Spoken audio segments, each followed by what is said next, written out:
Welcome back to the deep dive. Today, we are tackling a question that really gets to the core of leadership. It's a big one. It is.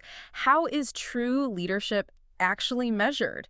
I mean, our culture just relentlessly celebrates the solo genius, the founder, the CEO, the one person who does these amazing things, seemingly alone. Seemingly. But when you look at things that last, real movements, that whole solo achievement thing, it often just turns out to be a dead end. That's the exact contrast we're diving into. It's the difference between, say, addition and multiplication. Okay, what do you mean by that? Well, addition is your personal achievement. Yeah. You get followers, you win awards, you hit your targets. That's all addition. Right. Multiplication is something totally different. It's exponential. It's when you intentionally equip others, your team, your mentees, to achieve way more than you ever could by yourself. So it's about turning your influence from a personal asset into a generational legacy. Exactly. I mean, think about it. If the solo genius is successful, what happens when they leave? The mission stalls. Right.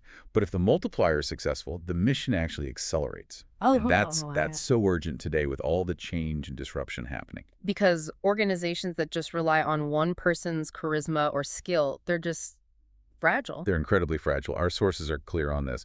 Systems just stall out, potential evaporates, and initiatives collapse when influence is hoarded.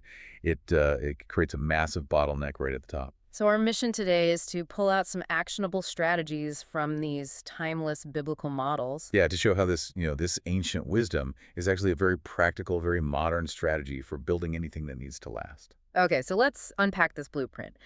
Scripture sets up this idea of multiplication right from the very beginning. It does, and in beautiful ways. Yeah, with these metaphors like a single candle lighting others until a whole room is bright, or that tiny mustard seed Got you, yeah. that grows so large it actually gives shelter to others.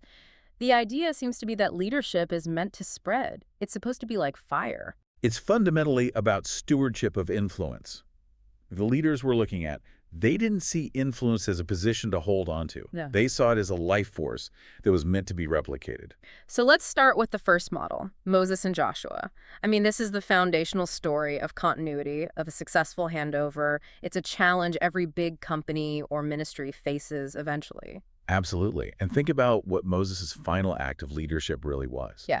It wasn't, some big speech or conquering one last enemy. His ultimate legacy was just preparing Joshua. Preparing Joshua. That intentional transition, it was a safeguard.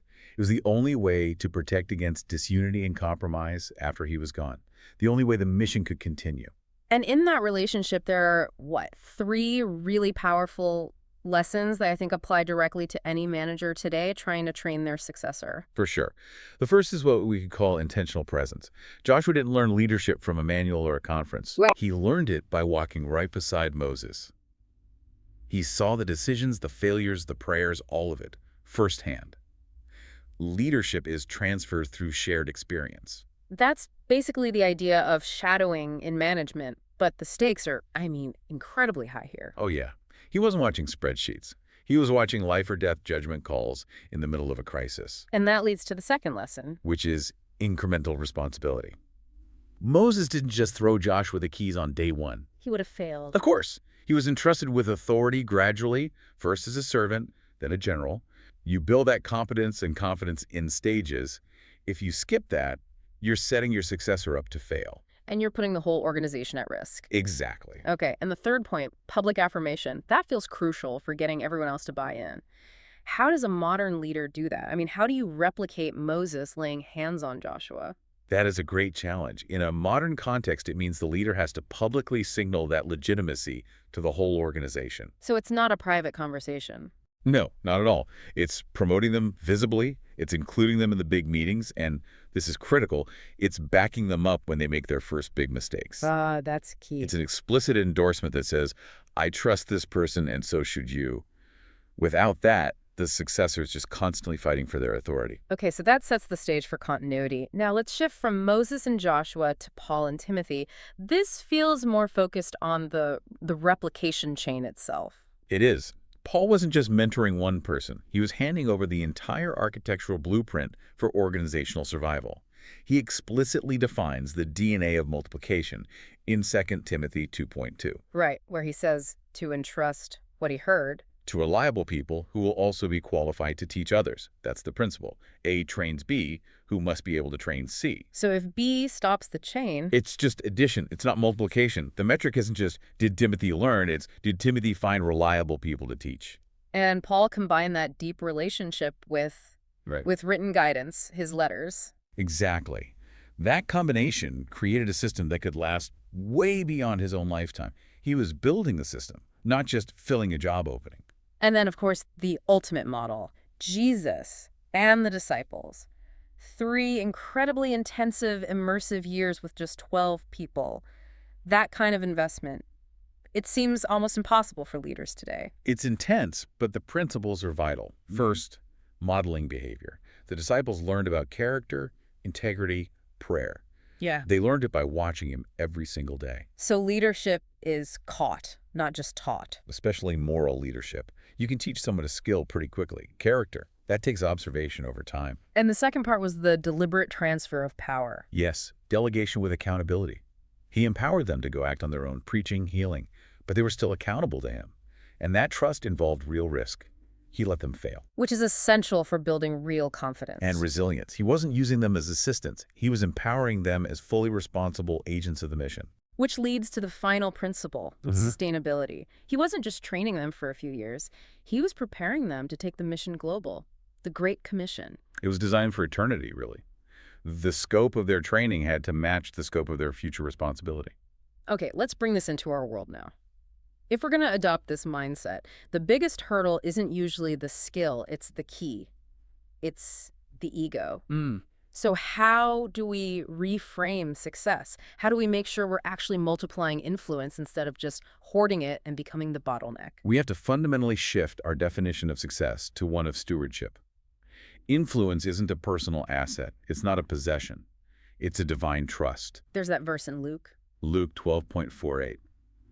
From everyone who has been given much, much will be demanded. It tells us that leaders are accountable not just for their own success, But for nurturing the potential in others. and for releasing responsibility to them. Okay, that's a beautiful concept, but let me challenge it practically. In a world of quarterly reports and personal KPIs, how do you even quantify stewardship? How do you measure success by the growth of others when your own performance review demands immediate personal results? It's hard. And that difficulty is exactly why most leaders just retreat back to addition. It's easier to measure. But the actionable metric has to shift from what I accomplished to how many leaders I successfully empowered to accomplish things I wasn't even involved in. So you need systems that actually reward that. You have to. You have to reward delegation, succession planning, mentorship. I mean, if your legacy dies the day you leave the office, you have objectively failed the multiplication test. It doesn't matter what your title or salary was. You built a dependent organization. Okay, so if multiplication is the goal, let's talk about the pitfalls. What are the 3 most common ways leaders think they're multiplying, but they're actually just using people to hold on to their own status? The first one is subtle. It's treating scripture as illustration, not instruction. Meaning what, exactly? Leaders love the stories of Moses or Paul. They use them as, feel-good anecdotes in a speech. But it stops at admiration. Multiplication demands practical structural change. James 1.22. Do not merely listen, do what it says. Precisely.